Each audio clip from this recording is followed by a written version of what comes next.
नमस्कार, जय जोहार। छत्तीसगढ़ न्यूज में आपका बहुत बहुत स्वागत है। चलिए देखते हैं आज की 25 फटाफट काम की और महत्वपूर्ण बड़ी खबरों को। पर इससे पहले आप वीडियो को कहां से देख रही हैं, कमेंट में बताना बिल्कुल ना भूलें। पाली हाउस और शेड नेट से बढ़ेगा उत्पाद, सरकार दे रही है 50% सब्सिडी। बीते वर्ष जिले के किसानों ने कुल 11,000 वर्ग मीटर भूमि पर पाली हाउस लगवाने के लिए आवेदन किए थे, जिनमें पूरे 11,000 वर्ग मीटर भूमि पर पाली हाउस लगाए जा चुके हैं। छत्तीसगढ़ सरकार किसानों को अपने खेतों में पाली हाउस लगवाने के लिए सब्सिडी देती है। वहीं केंद्र सरकार का राष्ट्रीय हार्टिकल्चर बोर्ड भी किसानों को अपने खेतों में पाली हाउस लगवाने के लिए सब्सिडी मुहैया कराता है। छत्तीसगढ़ की गिनती गर्म राज्यों में होती है, जिससे यहाँ कुछ फसलों की बम्पर पैदावार होती है। छत्तीसगढ़ के 1.20 लाख पेंशनरों को दीपावली का तोहफा, महंगाई राहत में 9% की बढ़ोतरी। छत्तीसगढ़ राज्य सरकार ने प्रदेश के लगभग 1.20 लाख पेंशनरों को दीपावली का तोहफा देते हुए उनकी महंगाई राहत में 9% की वृद्धि की घोषणा की है। शासन की ओर से जारी आदेश के अनुसार ये वृद्धि पेंशनरों को महंगाई के प्रभाव से राहत प्रदान करेगी। छठे वेतनमान के अनुसार पेंशनरों को अब 239% की महंगाई राहत मिलेगी। सरकार के आदेश में बताया गया है कि इस वर्ष 1 मार्च से पेंशनरों को 7वें वेतनमान के तहत 46% और छठे वेतनमान के तहत 230% की दर से महंगाई राहत मिलेगी।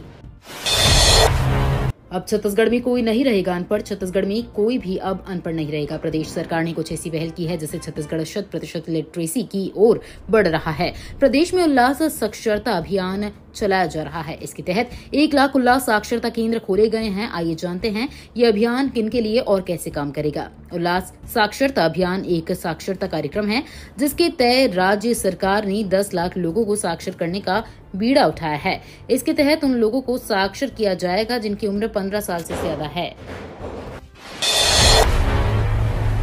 आज से केंद्र सरकार के 8 नए नियम होंगे प्रभावी। आज से केंद्र सरकार के 8 नए नियम प्रभावी होंगे, जिसका सीधा असर आपकी जेब पर पड़ेगा। यदि नहीं तो फिर ये नोट कर लीजिए कि अगले माह के पहले दिन से ही कई वित्तीय नियमों के साथ पेट्रोलियम पदार्थों समेत LPG की कीमतों में भी कुछ बदलाव होगा। इस प्रकार जहां पेट्रोलियम पदार्थों व LPG की कीमतों में इजाफा से कई चीजों की कीमतें बढ़ जाएंगी, वहीं GST दरों में कमी किए जाने से कुछ चीजों की कीमतों में भी कमी आने के आसार हैं। लाखों पेंशन धारकों को मोदी सरकार का दीपावली गिफ्ट, सरकार ने भेजी DR की एक्स्ट्रा किस्त। केंद्रीय मंत्रिमंडल ने 16 अक्टूबर 2024 को केंद्र सरकार के कर्मचारियों के साथ साथ पेंशन धारकों को 3% महंगाई भत्ता और महंगाई राहत की अतिरिक्त किस्त की मंजूरी दी थी। सरकार की ओर से ये बढ़ोतरी 1 जुलाई 2024 से की गई थी। कार्मिक मंत्रालय की ओर से जारी किए गए एक बयान में कहा गया कि पेंशन और पेंशन भोगी कल्याण विभाग ने केंद्र सरकार के सभी पेंशन भोगियों पारिवारिक पेंशन धारकों के लिए 30 अक्टूबर 2024 को एक आदेश जारी किया गया है। कार्मिक मंत्रालय के बयान में कहा गया कि अब पारिवारिक पेंशन धारकों सहित केंद्र सरकार के पेंशन धारक महंगाई भत्ते और महंगाई राहत की उच्च राशि प्राप्त करने के हकदार हैं। मिट्टी के दिए बेचने वालों को नहीं देना होगा टैक्स। कोंडागांव बाजार में मिट्टी के दियों की रौनक देखने को मिली। जिला प्रशासन ने फैसला किया है कि मिट्टी के दिए बेचने वालों से कोई टैक्स नहीं लिया जाएगा। इस दीपावली कोंडागांव कलेक्टर कुणाल दूधावत ने एक आदेश जारी किया है जिसमें मिट्टी के दिए बेचने वाले छोटे व्यापारियों पर किसी भी प्रकार के टैक्स से छूट दी गई है। लोगों से अपील की गई है कि अधिक से अधिक मिट्टी के दिए खरीदे, जिससे कुम्हार के घर भी रोशन हो। रायपुर में आज नहीं मिलेगी मांस मटन। दीपावली के अवसर पर आज राजधानी रायपुर में मांस मटन की बिक्री पर प्रतिबंध लगाया गया है। हिंदू धर्म का सबसे बड़ा त्योहार है। भगवान राम, माता सीता और लक्ष्मण के साथ वनवास से वापस अयोध्या लौटे थे। इसी की खुशी में दीपावली मनाई जाती है और माता लक्ष्मी की पूजा की जाती है। वहीं आज को महावीर निर्वाण दिवस है। ऐसे पावन अवसर पर मांस मटन का सेवन न किया जाए, इसलिए धार्मिक भावनाओं को ध्यान में रखते हुए ये निर्णय लिया गया है। दरमा एयरपोर्ट में अब कई उड़ानें शुरू। विष्णुदेव साय के मुख्यमंत्री बनने के बाद छत्तीसगढ़ में विकास की बयार चल पड़ी है।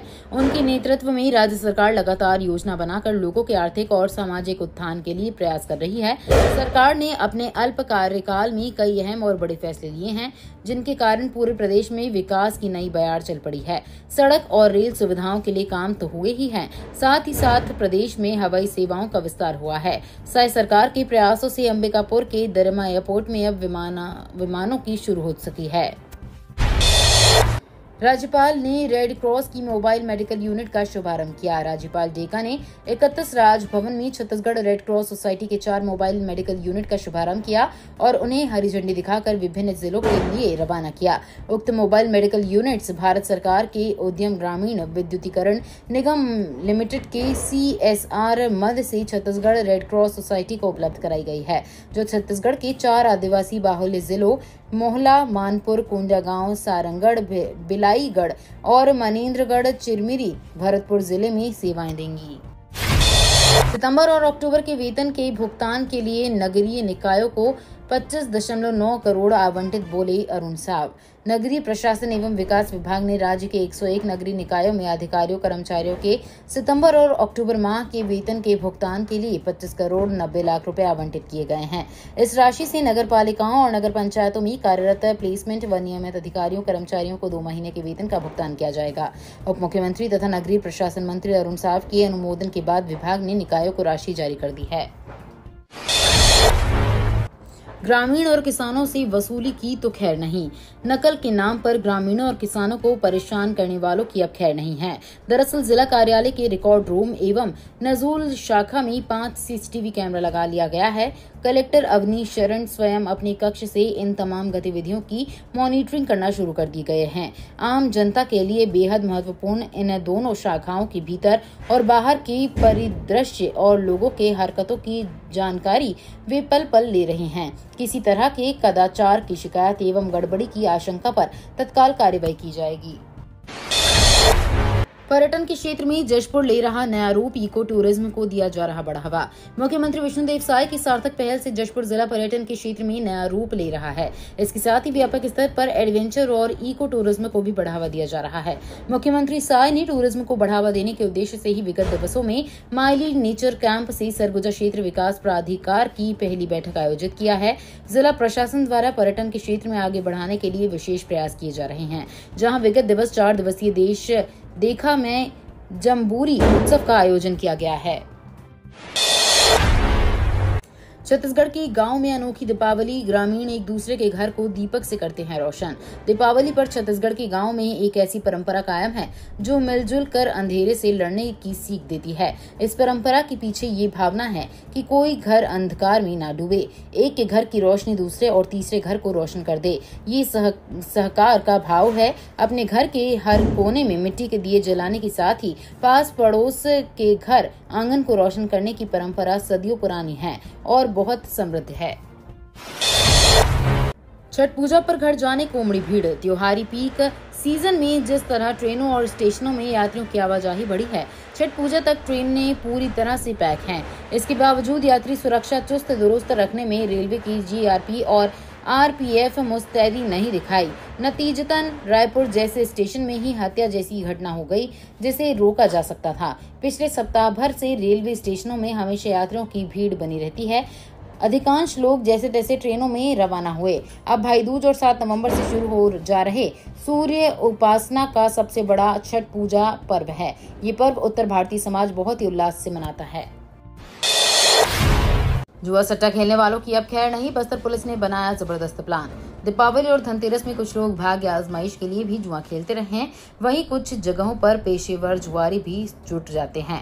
जुआ के इस खेल में कई लोग रातों रात मोटी राशि भी कमा लेते हैं, वहीं कई लोग बर्बाद भी होते हैं। प्रत्येक वर्ष जिले में भर में तकरीबन 50 करोड़ से अधिक का दांव खेला जाता रहा है। महत्वपूर्ण बात है कि इन दिनों ऑनलाइन जुआ का खेल भी हो रहा है, इंटरनेट ऐप का इस्तेमाल कर भी जमकर हो रहा है। इस हॉस्पिटल में पटाखों से जले लोगों का होगा निःशुल्क उपचार, दी गई विशेष सलाह। ओम हॉस्पिटल महादेव घाट रायपुर में दीपावली के पटाखों से जलने वाले मरीजों का प्राथमिक उपचार एवं परामर्श आज को पूर्णतः निःशुल्क किया जाएगा। ओम हॉस्पिटल के डायरेक्टर व वरिष्ठ प्लास्टिक सर्जन डॉक्टर कमलेश ने बताया कि विगत कई वर्षों से हमारा हॉस्पिटल ये सुविधा रायपुर की जनता को दे रहा है। डॉक्टर ने आगे कहा कि ये हमारा सबसे बड़ा त्योहार है और हम रायपुर की समस्त जनता को दीपावली की बधाई देने के साथ अनुरोध करते हैं कि पटाखे जलाते वक्त बच्चों का विशेष ध्यान रखें। राज्योत्सव मेले के लिए होगा खास इंतजाम, चलेंगी बीआरटीएस की बसें। प्रदेश में इस बार राज्योत्सव नवा रायपुर अटल नगर के मेला ग्राउंड में 4 से 6 नवंबर तक होगा। राज्योत्सव एवं राज्य अलंकरण समारोह में रायपुर से राज्योत्सव स्थल तक आने वाले यात्रियों के आवागमन की सुविधा के लिए बीआरटीएस बसों की सुविधा प्रदान की गई है। इसके अंतर्गत रायपुर नवा रायपुर के मध्य संचालित की जाने वाली बीआरटीएस बसों को स्पेशल ड्यूटी अंतर्गत रायपुर रेलवे स्टेशन, डीकेएस भवन, तेली बांधा, सीबीडी होते हुए राज्योत्सव मेला ग्राउंड जाने और वापसी में राज्योत्सव मेला ग्राउंड से सीबीडी, तेली बांधा, डीकेएस भवन रेलवे स्टेशन के लिए बीआरटीएस बसों का संचालन किया जाएगा। दीपावली में आपात स्थिति से निपटने कर्मी तैयार, हेल्पलाइन नंबर भी जारी। जिला मुख्यालय में दीपावली त्योहार में लोगों की सुविधा सुरक्षा के लिए पुलिस प्रशासन व स्वास्थ्य विभाग द्वारा अतिरिक्त कर्मचारियों की ड्यूटी पर तैनात किया गया है। शहर के अंदर 2 पेट्रोलिंग टीम तैनात की गई है। जानकारों ने पटाखा फोड़ने व जलाने के दौरान सावधानी रखने की सलाह लोगों को दी है। जिला अस्पताल में आपात स्थिति के लिए डॉक्टरों की ड्यूटी निर्धारित की गई है। दीपोत्सव के अंतिम दिन तक जिला अस्पताल, नगर पालिका व सिटी कोतवाली में नागरिकों के लिए आपात स्थिति में सहायता करने के लिए अतिरिक्त कर्मियों की ड्यूटी लगाई गई है। 25 कांग्रेसियों के खिलाफ एफआईआर दर्ज, लगा आरोप। सरगुजा कांग्रेस अध्यक्ष समेत 25 कांग्रेसियों के खिलाफ एफआईआर दर्ज किया गया है। दरअसल खस्ताहाल सड़क को लेकर नागरिकों सहित कांग्रेसियों ने चक्का जाम किया था। अंबिकापुर प्रतापपुर मार्ग सरगांव में खराब सड़कों को लेकर 22 अक्टूबर को कांग्रेस जिला अध्यक्ष राकेश गुप्ता के नेतृत्व में सड़क जाम किया गया था। जानकारी के मुताबिक किशु नगर निवासी अभिषेक मालिक की शिकायत पर गांधीनगर पुलिस में कांग्रेसी पदाधिकारी व कार्यकर्ताओं के खिलाफ दर्ज किया गया था। पुलिस के मुताबिक सभी के खिलाफ धारा 126 व 191 के तहत मामला दर्ज किया गया है। 14 रुपए में मिलने वाला केले का पौधा किसानों को बना सकता है लखपति। बैरिस्टर ठाकुर छेदीलाल कृषि विश्व महाविद्यालय के प्रयोगशाला में टिश्यू कल्चर तकनीक से वैज्ञानिकों ने ऐसा केला पौधा तैयार किया है जो किसानों को कम खर्च में अधिक मुनाफा दे सकता है। कृषि महाविद्यालय द्वारा किसानों को ये पौधा मात्र 14 रुपए में उपलब्ध करवाया जा रहा है, जिससे किसान केले की उच्च पैदावार और उस अच्छी गुणवत्ता प्राप्त कर सकते हैं। इस तकनीक से तैयार केले के पौधे न केवल किसानों की आमदनी बढ़ाने में सहायक होंगे, बल्कि उनकी खेती को रोग मुक्त और लाभकारी भी बनाएंगे। छत्तीसगढ़ में लोमड़ी का आतंक, 5 लोगों को बनाया शिकार, अस्पताल में भर्ती। छत्तीसगढ़ के कोरबा जिले के विकासखंड पाली के ग्राम बतरा और पोड़ी में बुधवार देर रात लोमड़ी ने ये 6 लोगों पर हमला कर उन्हें गंभीर रूप से घायल कर दिया है। घायलों में बच्चे, महिला और वृद्ध शामिल हैं। सभी घायलों को इलाज के लिए सामुदायिक स्वास्थ्य केंद्र में भर्ती कराया गया है। वहीं लोमड़ी के हमले से दोनों गाँव के ग्रामीणों में वन विभाग को लेकर काफी नाराजगी है। घटना के बारे में जानकारी देते हुए पोड़ी निवासी गीताबाई जंगल की ओर से गई थी, जहां उन पर अचानक लोमड़ी ने हमला कर दिया। रायगढ़ में हाथियों ने 39 किसानों की फसलों को रौंदा, 45 हाथियों के दल ने मचाया उत्पात। छत्तीसगढ़ के रायगढ़ में हाथियों ने धान फसल को रौंद दिया। घरघोड़ा रेंज में 45 हाथियों की मौजूदगी है, जो लगातार किसानों के फसल को नुकसान पहुंचा रही हैं। वन विभाग की टीम नुकसान का आकलन कर रही है। समारूमा के जंगल से 45 हाथियों का झुंड निकलकर ग्रामीणों के खेतों तक पहुंच गया। यहां हाथियों ने 4 किसानों की फसल को रौंद दिया। उनके आने की जानकारी जब ग्रामीणों को लगी तो उसे जंगल की ओर भगाने का प्रयास किया गया। नारायणपुर में पुलिस और सुरक्षा बल के जवानों ने ग्रामीणों के साथ मनाई दीपावली। छत्तीसगढ़ के नारायणपुर जिले में पुलिस और सुरक्षा बल के जवानों ने अबू झमार क्षेत्र के ग्रामीणों के साथ आज दीपावली का त्योहार मनाया। इस अवसर पर पुलिस जवानों ने पटाखे और मिठाइयां बांटकर ग्रामीणों के साथ दीपावली की खुशियां साझा की। मोदी ने 11वीं बार जवानों के बीच दीपावली मनाई। गुजरात के कच्छ पहुंचे सबसे ज्यादा 4 बार जम्मू कश्मीर, 2 बार हिमाचल गए। प्रधानमंत्री नरेंद्र मोदी ने लगातार 11वीं बार जवानों के साथ दीपावली मनाई। पीएम गुजरात के कच्छ पहुंचे। यहां उन्होंने बीएसएफ, आर्मी, नेवी और एयरफोर्स के जवानों को मिठाइयां खिलाई। पीएम 11 साल में सबसे ज्यादा 4 बार जम्मू कश्मीर में जवानों के बीच पहुंचे। इससे पहले मोदी सरदार वल्लभ भाई पटेल की 149वीं जयंती और एकता दिवस के मौके पर गुजरात के केवड़िया पहुंचे थे। छत्तीसगढ़ में पारा चढ़ने से अभी बढ़ेगी उमस और गर्मी। छत्तीसगढ़ में मौसम ड्राई रहेगा। इस वजह से दिन और रात का तापमान सामान्य से 2 से 3 डिग्री तक बढ़ोतरी होगी। इससे दिन और रात को गर्मी व हल्की उमस रहेगी। वहीं बस्तर संभाग में 1-2 जगहों पर हल्की बौछारें पड़ सकती हैं। मौसम विभाग के मुताबिक बादल छाए रहने की वजह से प्रदेश में ठंडक का असर कम हो रहेगा। राज्य में दाना तूफान का असर कम रहा है और कहीं भी बारिश या तेज हवाएं नहीं चली। ये तो थी आज की बड़ी खबरें। अगर आपको न्यूज पसंद आई हो तो वीडियो को लाइक और शेयर करना बिल्कुल ना भूलें। धन्यवाद।